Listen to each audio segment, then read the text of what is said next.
On this episode of the Hanford Insider, we'll head out to the ballpark to hear from city leaders about the great renovations that have been completed at the Hanford Youth Athletic Complex just in time for Little League opening day. Rob will give you a look at some of this week's community events, and I'll be back with your sports report to let you know which local team brought home a section title last week. This is the Hanford Insider for Monday, March 2nd.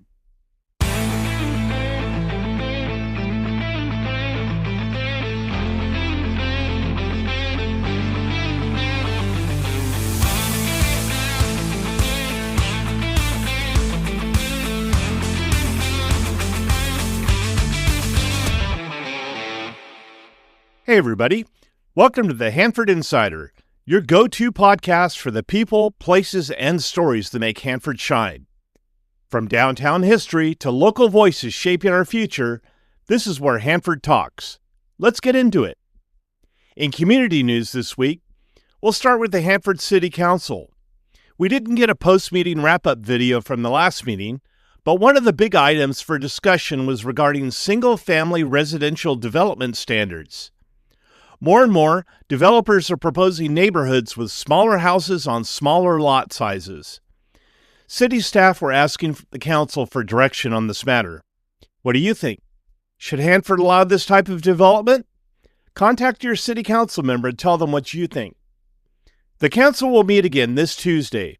Some of the items on the agenda include a badge penning ceremony and oath of office for officers Brandon Barrera, Efrain Nieto, Sean Snodgrass, Nancy Gallegos, and Francisco Sevillano. They'll be looking at a historical resources permit for Superior Dairy to modernize their exterior as part of the remodeling project, which will begin soon. They'll also be approving a contract to the Oasis Pool and Spa to complete repairs to the plunge.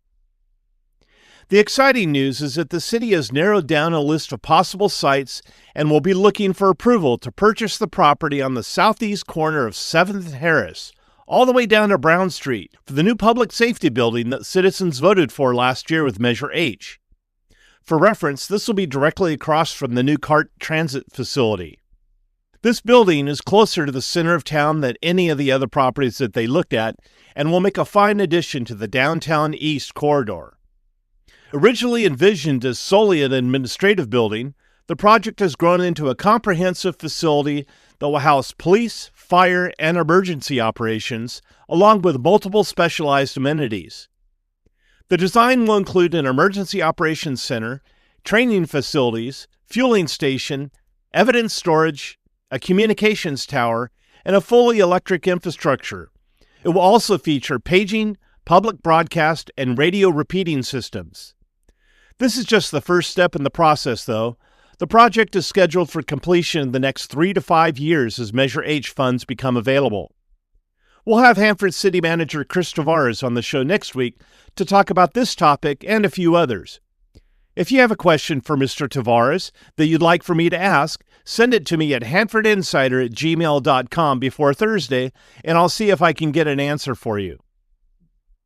Don't forget, if you can't make it to the City Council meeting in person, you can watch the meeting stream live on the city's website at www.hanford.city. Now let's take a look at this week's community calendar. The Hanford High, Hanford West High, and Sierra Pacific High School bands will be presenting a joint concert on Wednesday, March 4th in the Presentation Center beginning at 6 p.m. The Carnegie Museum of Kings County's 2026 exhibition, Building Kings County, is open Fridays, Saturdays, and Sundays from 1 to 5 p.m. The museum is located at 109 East 8th Street in downtown Hanford. Learn more at carnegiemuseumofkingscounty.org. The Kings Players production of The Vultures opens this Friday, March 6th. For more information, visit kingsplayers.org. On Saturday, March 7th, there'll be a trading card show at the Civic Auditorium. The Sir Optimus Club Dream It Be It Conference will also be held at Hanford West High School on Saturday. And on Saturday night, the Hanford Multicultural Theater Company's marionette show, The Bitter Couple, will be performed at 5 p.m. at the Little Brick Theater. If you have an event coming up, large or small, and you'd like some help getting the word out, let's work together. Send your information to hanfordinsider@gmail.com. Be sure to subscribe to my weekly newsletter to get a complete calendar of events. It's the most comprehensive community calendar available.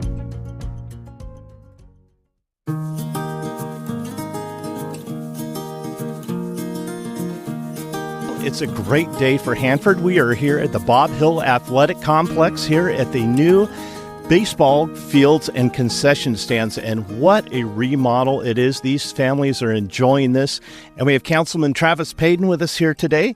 And Travis, this is amazing. This turned out great. This is amazing. I just see all the youth in our community here ready for the opening day of our the baseball season. It has been a journey to get to this point. There's been a lot of over a couple of years to finally get to a finished product with a new concession stand, new places that is ADA accessible. It's been awesome. I remember my first year playing baseball was the first year that the Bob Hill Sports Complex opened, and that was, many decades ago. But it's so nice to see this new upgrade, new restrooms, new concession stand, and a lot of happy and smiling faces. And now we have Vice Mayor Nancy Howes. Nancy, how do you look at these smiling faces on these people? They are so excited for this new complex. I share in their excitement. This is very exciting. I love that we have a new, beautiful snack shack. I like to call it a snack shack. And the addition of bathrooms upgrade sounds amazing to me. I hear that we have 3 times the amount of women's bathrooms than we had prior. So that's always a win. But the main thing is, I feel like when you get to participate in whether it's school or youth athletic sports and you have a nice facility, there's a lot of pride that goes along with that. And I hope that the children feel that pride. And I hope that the adults and the parents and everybody, the coaches and of course, Hanford Youth Baseball, I hope they feel that pride, because I know that I'm feeling that pride today. It's beautiful. This was already in the works long before I was ever elected as a council member.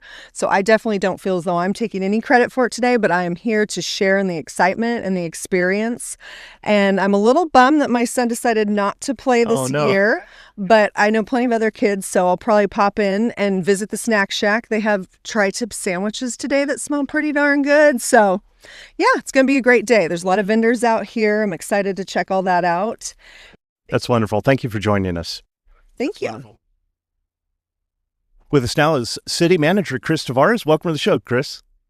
Thank you. Excited to be here today. The smell of baseball's in the air, and just a lot of appreciation to the city staff that have been involved with this project over the last year or so.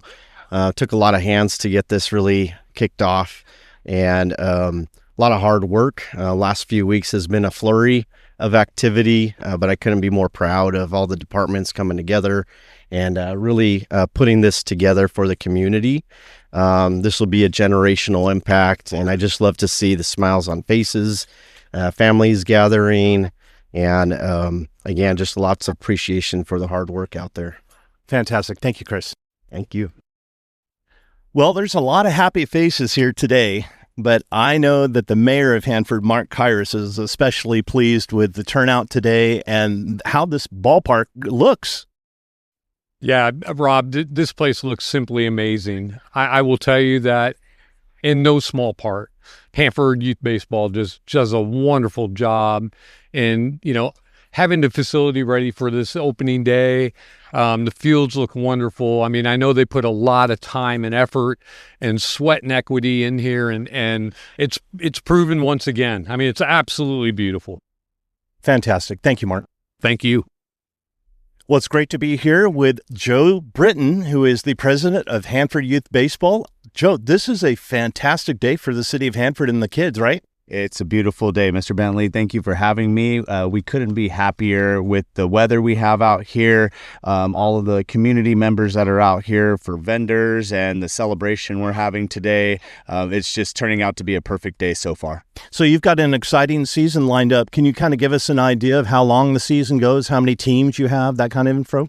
We're going to kick off today, February 28th. We have our first game is going to be played today, and we have games scheduled all the way through mid-May. We have 53 teams out here, and 53 teams? We have 53 teams and over 300 games scheduled. Oh, and so you run through the spring months, March, April, May, and then when does your season wind down, and what does postseason tournaments or anything like that look like?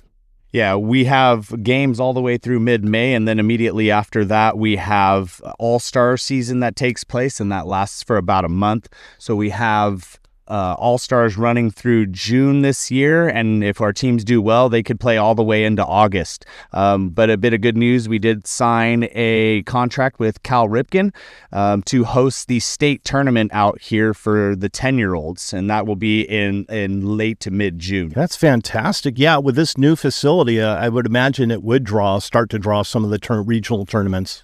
Yeah, and with the amount of work that our board members do, they keep this place beautiful. It's really nice, and we're creating it a top-notch facility for people to come out here and just really enjoy a game of baseball. Well, that's great. Well, have a great season, Joe. Congratulations. I appreciate you. Thank you for your time. And finally, we have with us Brad Albert, who is the Director of Parks and Community Services in Hanford. And Brad, it was such a great morning for Hanford, wasn't it? It really was. Beautiful day, opening day. We had a chance to do a ceremonial ribbon cutting this morning, and a lot of people came out, and it's a great day in Hanford. Yeah, so I understand some of the people that came out included the family of Bob Hill. As many of you know, the complex was named after Bob Hill, and his family participated in the ribbon cutting. Share with us a little bit about that. Yeah, so the Hill family came out in big numbers. Chris Hill spoke. Mrs. Hill, Bob Hill's wife, was present. She actually, I think, had the scissors when we cut the ribbon. Mm-hmm. In addition, they brought several old Sentinel news articles from the original groundbreaking, mm-hmm. and actually a brick from the old concession building. Oh, wow. And that's on a table just to the left of the concession stand. So it was really great to have that family out.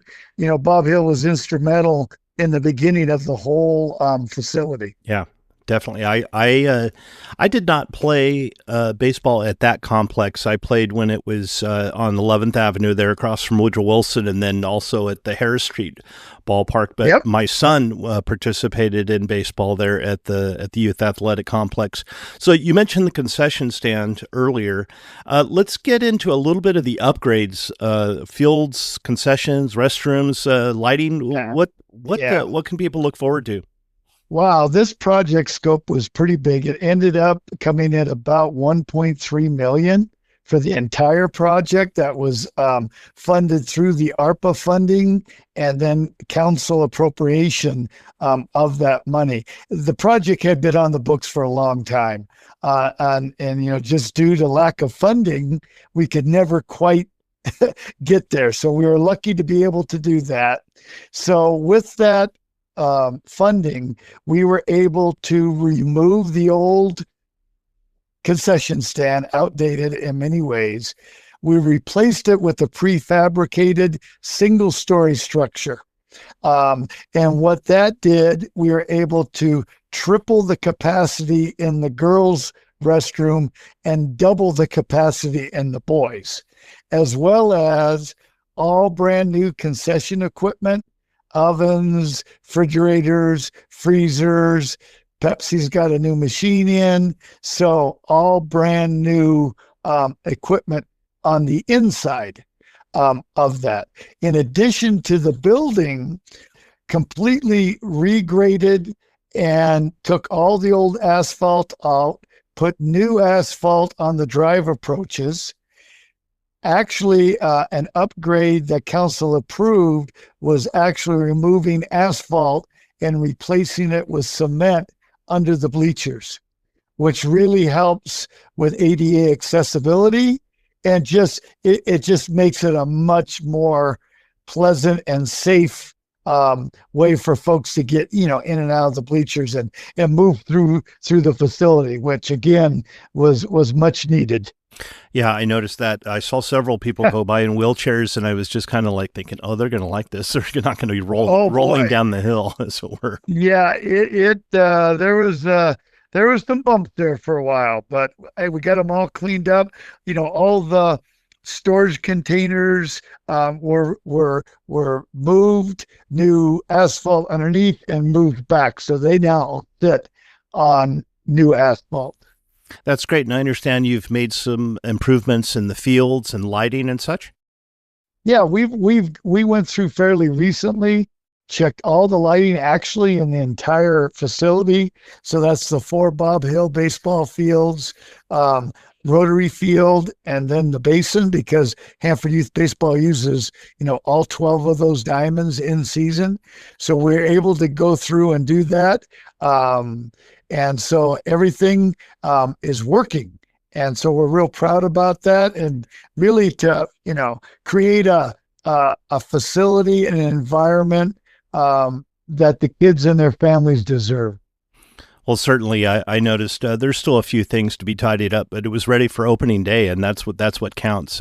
Season's off to a great start. And I wanted to ask you, when I was talking to Joe about the status of the league and everything, he told me that these upgrades, actually, they've applied to host several tournaments now, that this complex can actually host tournaments.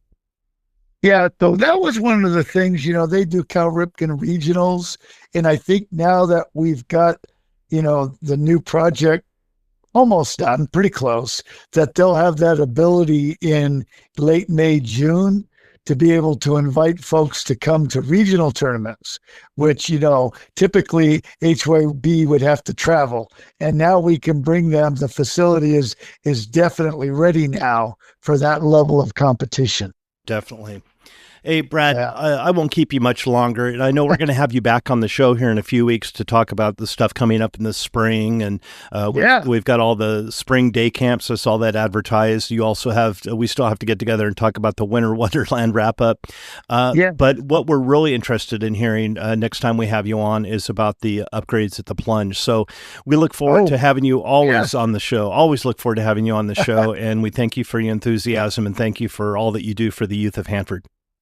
Well, thank you, Rob. It's a pleasure. Always a pleasure speaking with you, and hope you're having a great day out there. We're so excited for the young athletes in Hanford. And speaking of young athletes, Eric has a great recap of this week's high school sports. And now it's time for Hanford Insider Sports with Eric Bentley.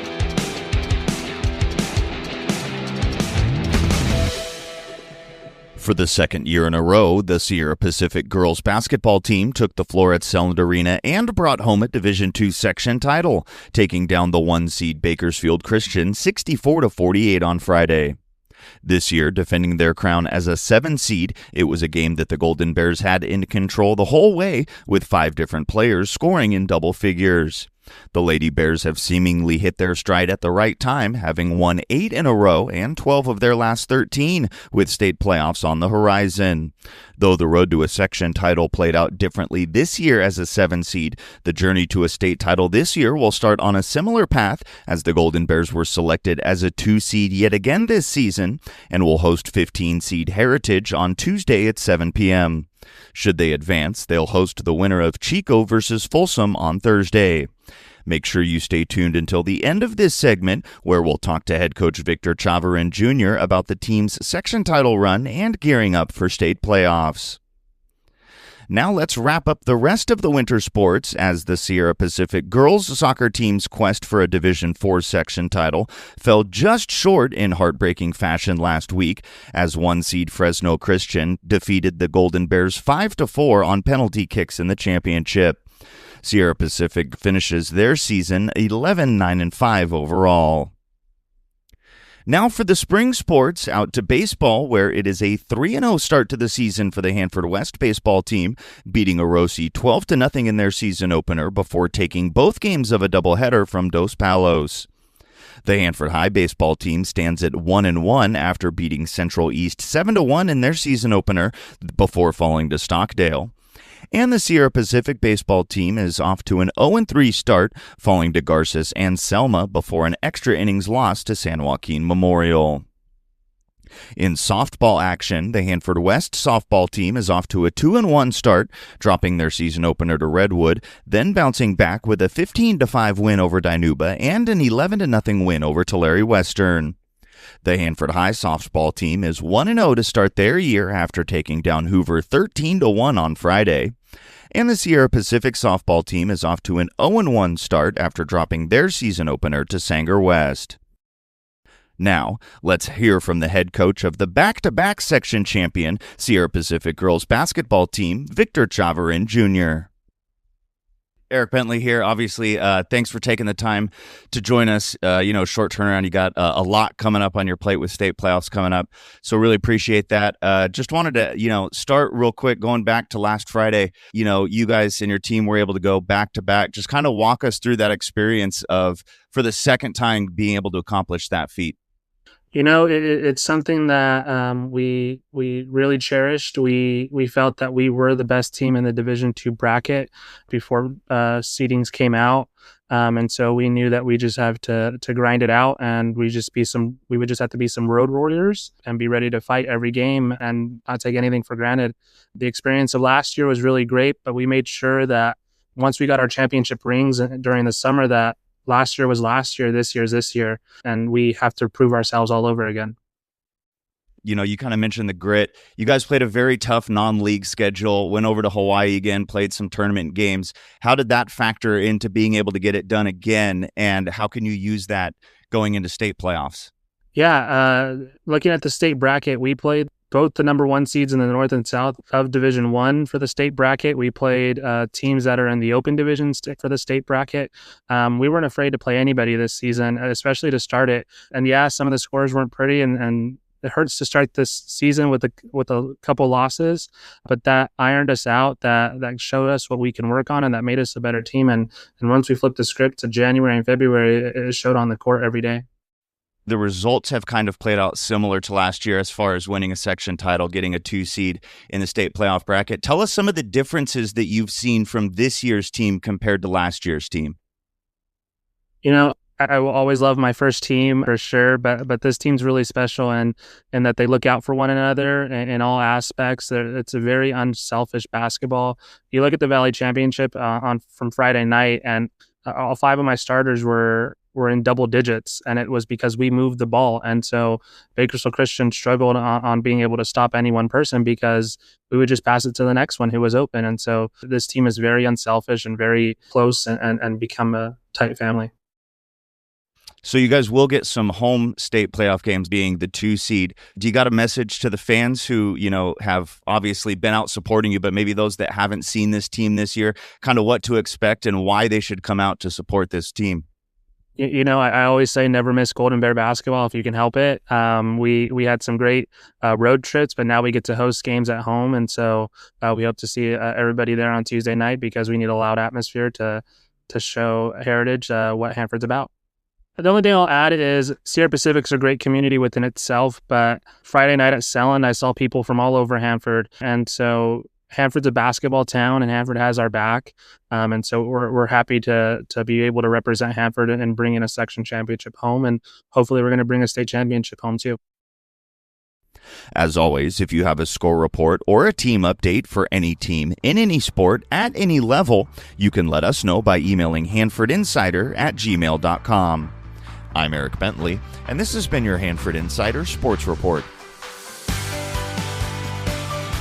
And that's all the time we have for this week's show. If you enjoyed this podcast and you'd like to show your support, you can go to buymeacoffee.com/Hanford Insider to make a donation. If you'd like to join the Hanford Insider email list, stop by my website at hanfordinsider.com to sign up for updates. You'll also get an exclusive copy of my newsletter in your inbox each week. I also need your help getting the word out about the show by liking and sharing on social media, or, like most people, just telling a friend. For more information about the show, you can find this podcast on Facebook, Instagram, Threads, X, and YouTube at Hanford Insider. If you have a show idea, be sure to email me at hanfordinsider@gmail.com and I'll look into it. Thanks for listening. Have a great week